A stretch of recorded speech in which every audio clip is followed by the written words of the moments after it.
Magandang hapon! Kumusta po? Narito po ulit ang update natin para sa lagay ng ating panahon.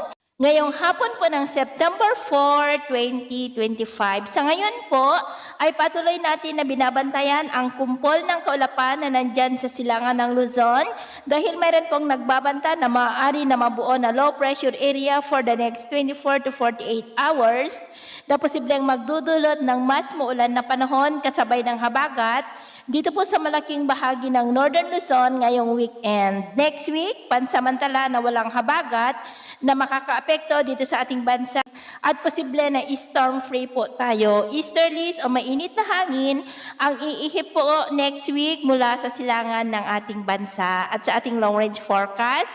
Maliban sa potensyal na LPA na maaring mabuo malapit sa Luzon, ay wala naman pong bagyo na nakikita na tatawid dito sa ating kalupaan for the next 5 to 7 days o posibleng hanggang po sa susunod na 2 linggo pero hindi pa rin inaalis ang posibilidad na may sama ng panahon na maaari na mabuo sa paligid ng ating bansa at ang development niyan ang ating babantayan. At sa lagay ng ating panahon ngayong hapon, dahil sa habagat at mga localized thunderstorm ay maulap ang kalangitan with isolated rains sa extreme northern Luzon, ilang bahagi ng Ilocos Region, Cordillera, Cagayan Valley, Central Luzon, ilang bahagi ng Metro Manila, southern part ng Quezon, Bicol, Marinduque, Palawan, Panay Island, Negros, Bohol, Leyte, Eastern Samar, Sulu Archipelago, Northern Mindanao, Zamboanga Peninsula, Caraga, Davao Region at Sorsogon. At mamayang gabi,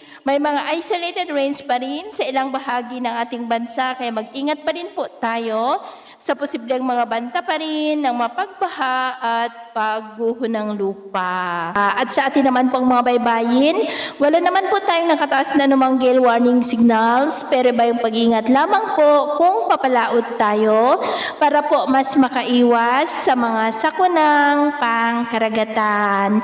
So ito lang latest update natin sa araw na ito. At ako pumili si James na nagsasabing sa kahit na pagsubok po na darating sa ating buhay, huwag na huwag po tayong mawawalan ng pag-asa. Thank you and God bless!